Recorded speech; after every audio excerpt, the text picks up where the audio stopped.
오늘은 전도서 10장을 통해서 우리 지혜로운 자들의 마음이 어디에 머무는지를 살펴봤으면 합니다.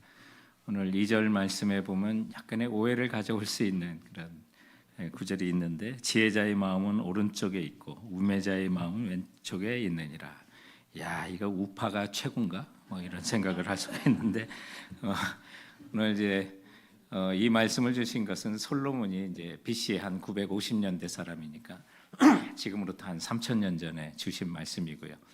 우리가 요즘 아는 이제 극한 뭐 좌파와 우파의 대립 또는 진보와 보수의 이런 예민한 대립이 생긴 거는 1789년에 또 프랑스 혁명을 이제 진행하는 과정 속에서 국민공회라는 이제 회의가 있었는데, 이제 이때부터 이제 좌파 우파가 이제 갈라지면서 생기게 되는데, 이때 의장석을 기준으로 해서 이 프랑스 국민공회에 그 혁명 초기에 급진 개혁을 주장했던 그 몽테뉴파가 왼쪽에 앉았었고, 그래서 이것이 이제 좌파의 기원이 되고, 그런가 하면 온건한 입장을 취하면서 계속해서 군주제를 지지했던 보수주의자들이었던 지롱드파가 이제 오른쪽에 앉아 있었기 때문에 이것이 이제 우파의 또한 기원이 되기 시작했습니다. 그래서 이제 극한 대립이 이제 서로 양쪽에서 있었고, 이것이 이제 시간이 지나면서 좌파는 평등주의 또는 진보적인 성향을 강조하는 이제 파벌이 되고,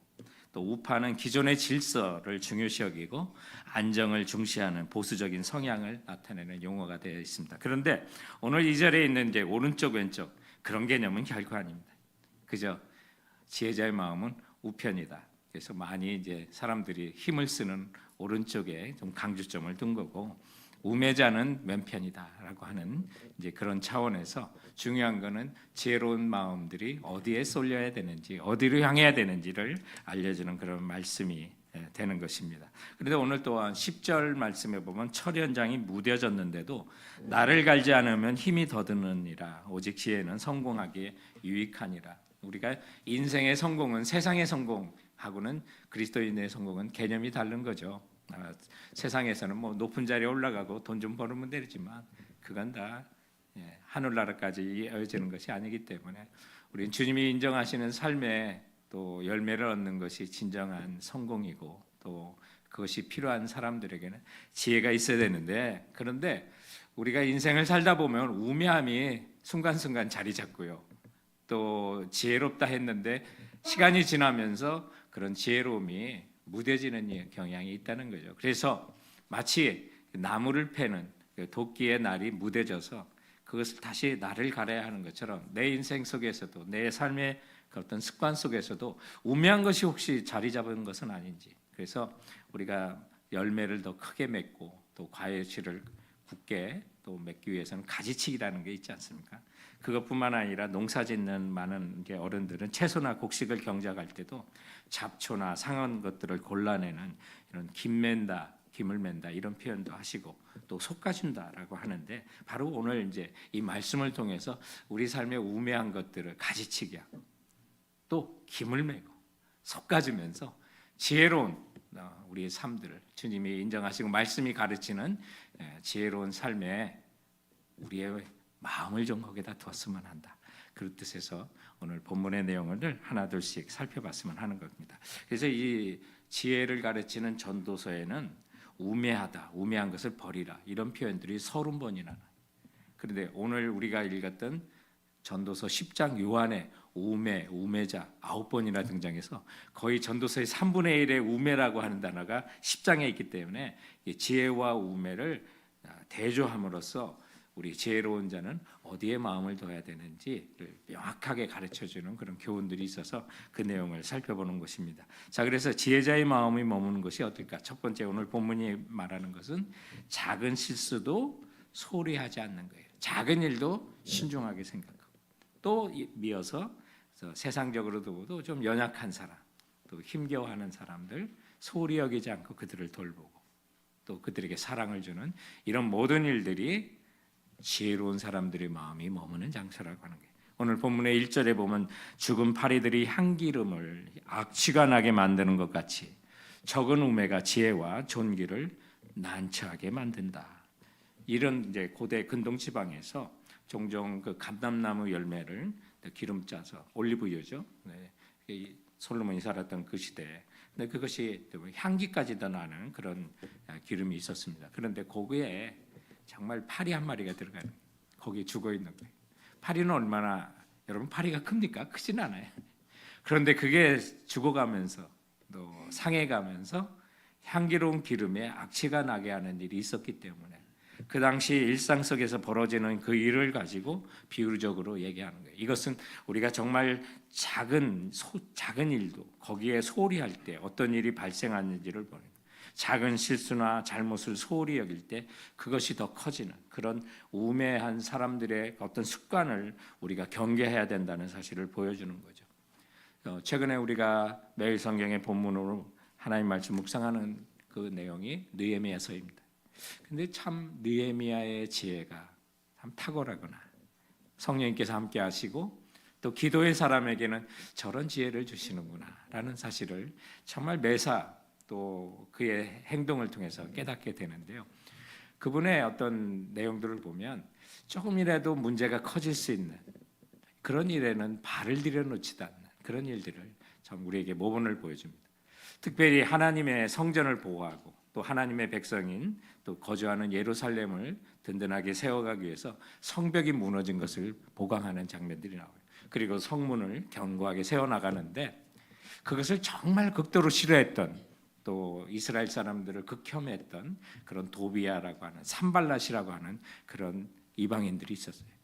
근데 그 성벽이 지어가는 걸 어떻게든 방해를 하려고 수많은 악한 수단과 방법을 가리지 않는 사람들이 그 주위에 있었단 말이에요. 느헤미야가 전혀 거기에 넘어가지 않으니까 단지 좀 만나자, 조용히 만나자라고 하는데 사실 암살의 음모를 두고 그렇게 음모를 꾸미는 거예요. 근데 한 번쯤 만나면 어떨까? 전혀 그렇지 않습니다. 느헤미야는 가지도 않습니다. 만나려고 하지도 않습니다. 그런 모든 것에 아주 싹을, 정말 문제가 될 만한 것은 철저하게 근본부터 없애는구나, 이런 느낌이 들 정도로 느헤미야는 그 모든 것을 거절하는 것을 보게 됩니다. 이러니까 막 대적들이 더 안달이 나가지고요, 뭐 공문을 인도 붙이지 않고 지나가는 가져가는 이 파벌하는 모든 사람들이 보고 정말 느헤미야를 가십하고 정말 악한 소문을 내려고 갖은 수단을 쓰지만, 그러나 그런 일이 있을 때마다 반응을 하지 않고 하나님, 저들의 악행을 봐주세요. 그리고 나는 묵묵히 하나님 앞에 충성하니 나를 기억해 주세요. 아주 뭐 기도만 하고 그냥 쭉쭉 밀고 나가는 이제 그런 모습들을 보고, 그런 목숨의 위협이 있으니까 또 대제사장까지도 정말 뇌물로서 섭외를 해가지고 성소에 와가지고 몸을 숨겨라. 이것이 가장 안전하다.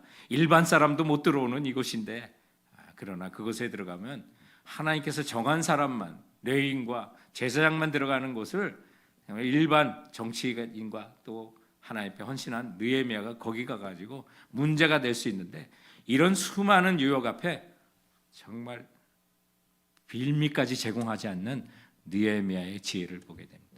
우리가 이런 사실을 보면 이 정도는 됐지가 아니라, 우리 성도 여러분, 참된 지혜는요, 작은 파리가 향기로운 기름에가 악취를 낸다고 하는 그 말씀처럼 작은 실수도 소홀히 하지 않고 내 앞에 어떤 작은 일도 신중하게 생각하고 그리스도인의 마음으로 품고, 또 어떤 연약한 자가 있더라도 정말 사회적으로는 지위가 좀 약할 수도 있고 어려운 사람일 수도 있고, 하지만 그런 사람을 소중히 대하는 그런 마음, 이것이 지혜로운 자의 마음이 머무는 곳이라는 사실 기억하고 나가는 우리 성도들 되시길 주님의 이름으로 축원드립니다. 오늘 지혜로운 사람의 마음은 또한 감정에 따라 쉽게 좌우되지 않는다는 거예요. 원칙이, 분명한 원칙이 있어요. 또 그 길에 좌우로나 우로나 치우치지 않는 거예요. 그런데 우매한 자는요, 말도 많아지고 또 자기의 보스나 슈퍼바이저나 높은 자가 어떤 지적을 할 때 감정이 상해가지고 쉽게, 심지어 그 듣기 싫다고 자리를 뜨는 일까지도 그 당시에 발생했던 거예요. 그래서 오늘 3절과 4절에 보면 우매한 자는 길을 갈 때 지혜가 부족하여 각 사람에게 자기가 우매함을 말하느니라. 주권자가 내게 분을 일으키거든 너는 내 자리를 떠나지 말라. 공손함이 큰 허물을 용서받게 하느니라. 정말 우매한 사람들은요, 이렇게 자기가 좀 억울한 일을 당했다 싶으면 그냥 감정적인 얘기를 늘 하다 보면 어리석은 행동까지 이어진다는 거죠.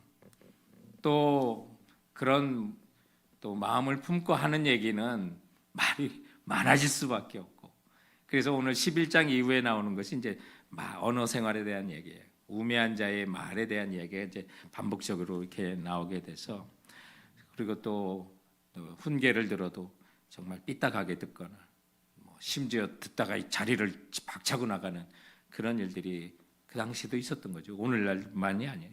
그런데 오늘 이제 4절에 나오는 주권자라고, 한모셀이라고 하는 그 원어를 보면 통치자, 지배자라는 뜻이 있지만 대체적으로 왕을 표현할 때 쓰는 말이거든요. 왕 앞에서 이런 일을 했다. 그 다음에는 그려지잖아요. 이게 어떤 일이 발생할지. 야단을 맞아도 자기 성숙의 기회로 삼아야지. 그게 지혜로운 자의 본데, 분노를 이기지 못하고 자리를 박차고 나가는 것. 여러분, 우리 사람들은 흔히 인간은 감정의 동물이라는 말을 하잖아요. 그만큼 감정이 중요하긴 해요. 그 감정이 메마르는 것도 안 되지만 그 감정에서 지나치게 흔들리면 그것이 우매한 사람들의 마음이라는 거죠.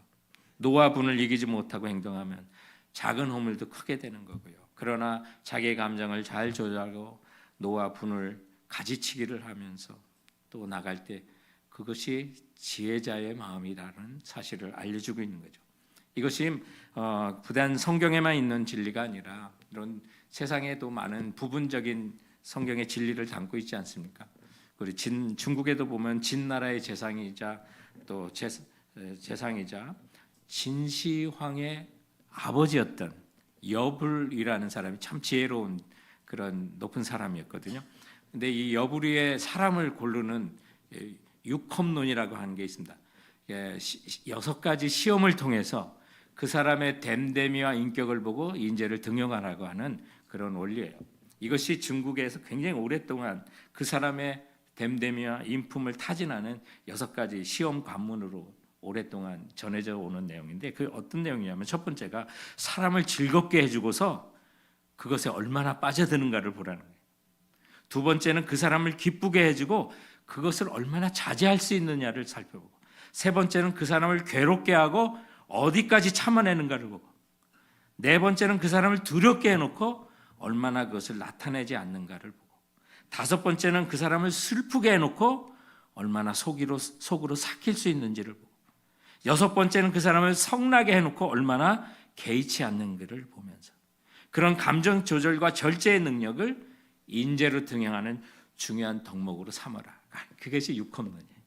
이걸 보면 정말 지혜로운 사람은 세상에도 그래요. 감정을 쉽게 드러내지 않고 삭힐 수 있는.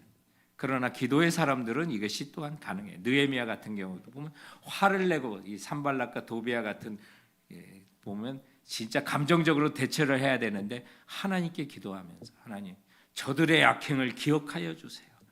그리고 나의 이 모습을 생각하여 주시옵소서. 정말 여러분, 우리 감정을 삭힐 수 있고 감정을 조절할 수 있는 지혜로운 마음은 기도할 때 하나님 주실 줄 믿으시기 바랍니다. 기도하고 사람이 안 바뀌면요, 우리 환경이 안 바뀌면 하나님이 우리 자신을 바꿔주셔요. 그래서 이기게 하시고 하는 능력들을 주시기 때문에 정말 지혜로운 마음을 품게 하여 주시는 것은 기도할 때 맛보게 하는 거예요. 성도 여러분, 정말 지혜자의 마음은 감정에 따라 쉽게 결정되지 않는 견고한 그 마음, 그것이 주님이 주시는 마음인 걸 믿고 나가시는 성도들 되시기 바랍니다. 오늘 또 말씀을 통해서 우리 지혜로운 자의 마음이 머무는 것은 세 번째로 자기 분수를 지키는 거예요. 내가 할 수 있는, 또 높은 자리를 너무 지나치게 욕심내지 않는, 희망하고 노력하고 준비하는 건 좋지만 그 자리를 노리기 위해서 다른 사람을 깎아내린다거나, 또는 그 자리를 얻기 위해서, 그 이익을 얻기 위해서 뇌물을 쓴다거나, 이런 일들이 허다하게 있었다는 거죠. 오늘 6절과 7절에 보면 우매한 자가 크게 높은 지위를 얻고 부자들이 낮은 지위에 앉는도다. 또 내가 보았노니 종들은 말을 타고 고관들은 종들처럼 땅에 걸어 다니는도다. 여러분, 이 내용 이해하십니까? 사회적인 모순이에요. 사회적인 모순을 드러내는 건데, 정말 높은 자리, 또 고관들의 것은 준비된 사람이 그 자리에 앉아야 복이 아니겠습니까? 그게 정직한 사예요. 그런데 그 자리에 올라갈 수 있는 사람이 아닌데 그 자리에 있단 말이에요. 무엇 때문에? 주권자에게 뇌물을 줘서 또는 어떤 청탁을 함으로써 그 자리에 앉게 되는 것을 얘기하는 거예요. 그래서 종이 돼야 될 사람이 말을 타고 지휘관이 돼야 되고 당 사람들을 통치해야 될 사람이 종처럼 걸어 다닌다는 이런 말을 하고, 그 자리를 차지하면 그 자리를 위해서 그 자리에 있어서 많은 백성들을 다스리고 인도해야 될 지혜로운 자들이 어떻게 해요? 못 올라가는 거죠. 걸어 다닌다는 표현을 쓰는 거예요. 그런데 그 자리에 차지할 수 없는 사람인데 어쩌다가 주권자에게 뇌물을 쓰고 또 못된 짓을 해서 그 자리를 차지하는 이런 사회적인 모순이 있었기 때문에 이거 어리석은 사회가 아니냐. 그런데 진정한 지혜로운 사회는 뭐예요? 올라갈 사람이 올라가고 통치할 사람이 하고 준비된 사람이, 공부한 사람이, 거기에 경험 있는 사람이 통치하고 말을 탈 때 그것이 정직한 사회가 될 수 있고, 그것이 하나님이 바라시는 질서라고 말씀하고 있는 것입니다. 여러분, 오늘 이 본문 말씀에 보면 정말 자기 분수, 자기 형편을 정직하게 하는 것이 이게 지혜로운 마음이구나라는 사실을 깨닫게 됩니다. 로마서 12장 3절 말씀에 보면 내게 주신 은혜로 말미암아 너희 각 사람에게 말하노니 마땅히 생각할 그 이상의 생각을 품지 말고. 어떤 우리가 올라가야 될 노력을 하지 말라는 게 아니에요. 우리가 지나치게 탐욕을 품거나 가지지 말아야 될 어떤 그런 못된 생각을 하고 있는 것을 말하는 거예요. 그 마땅히 생각할 그 이상의 생각을 품지 말고 오직 하나님께서 각 사람에게 나눠주신 믿음의 분량대로 지혜롭게 생각하라. 그렇습니다. 이것이 하나님이 우리에게 주신 그 믿음의 분량대로 지혜롭게 생각하고 자기의 자신에게 주어진 위치와 분수를 지켜나가는 그 마음, 성도 여러분, 그것이 지혜로운 자의 마음이 머무는 것입니다. 그런 마음들을 갖는 우리 성도들 되시기 바랍니다. 오늘 말씀을 통해서 마지막으로 우리가 정말 지혜로운 자의 마음이 머무는 것은 남에게 피해를 주는 악을 멀리하는 그런 마음을 말합니다. 그래서 오늘 우리들이 다른 사람에게 피해를 주는 거나 또 다른 사람을 가십하고 또 욕을 하는 그런 자리들은 여러분 주권자 앞에서 분을 내고 자리는 피하면 안 되지만 이런 일을 우리가 피해 나가야만 합니다. 그 자리를 뜨는 거예요. 근데 이렇게 우매한 사람들이 다른 사람을 해하게 하는 일에는 하나님도 가만두는 게 아닙니다. 특히 하나님의 사람이고 하나님의 백성이라면 주께서는 그에게 성숙의 기회를 삼고자 성장통도 주시고 성장의 고통을 주시는 거예요. 오늘 말씀 8절과 9절에 보면 함정을 파는 자는 거기에 빠질 것이요 담을 허는 자는 뱀에게 물리리라. 돌들을 떠내는 자는 그로 말미암아 상할 것이요 나무들을 쪼개는 자는 그로 말미암아 위험을 당하리라.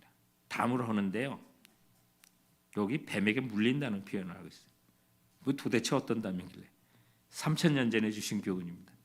그 당시의 담은 그리고 곡물이나 여러 가지 식물들을 보관하는 그 장소가 여러분 그렇게 지금처럼 경광금고가 있는 시대가 아니에요. 담이라고 해도 돌담들. 그리고 우리가 옛날에 보았던 것처럼 나뭇가지나 뭐 이런 것들로 잔뜩 엮어서 담들을 했단 말이에요. 그 안에 뭐 곡식들을 담겨둔 거죠. 그것을 훔치려고 해하려고 열다 보니까 그 나무로 담을 든든하게 이렇게 해서 그거를 해치고 무너뜨리려고 하다 보니까 그 안에 가끔 뭐가 나오냐? 뱀이 나왔던 거예요. 이런 시대에 이 말씀을 주셨던 거죠. 그러다가 남의 걸 훔치려다가 뱀에게 물리기도 하고 돌담을 허물다가 그 돌담이 무너져서 자기가 깔리기도 하고 다치기도 하고 그리고 또 나무를 패다 보면 나무가 튀어서 자기의 몸에 날라오기도 하고 이런 상황을 연결해서 한마디로 말하면 남을 해하려다가 그리고 자기 이익만을 추구하려다가 자기가 다치는 경우를 말씀하고 있는 거예요. 대표적으로 성경에 나오는 인물이 에스더에 나오는 하만, 그리고 다니엘서에 나오는 다니엘을 사제굴에 넣으려고 했던 방백들과 같은 경우가 되는 거죠. 그렇습니다. 사실은 돌아보면 우리가 다른 사람을 위한다고 하는 것이 나를 위한 것이 될 때가 많잖아요. 다른 사람을 해하려고 하다가 그 악이, 그 해가 나에게 돌아오는 일을 얼마나 우리는 흔하게 자주 보게 됩니까? 자, 그렇다면 우리가 지혜로운 자의 마음이 머무는 것들을 이제 살펴봤습니다. 작은 실수도 소홀하지 않는 마음, 감정에 쉽게 흔들려서 어리석은 행동이나 말을 하지 않는 모습들, 자기 분수나 역할을 충실히 행하고자 하는 마음, 남을 세우고자 자신을 희생하는 그런 마음들. 여러분, 이거를 일일이 다 기억하시겠습니까? 그러나 한 가지만 기억하십시오. 이게 한 사람의 마음입니다. 그분이 바로 예수 그리스도이십니다. 이거에 대한 말씀이 빌립보서 2장에 기록하고 있습니다.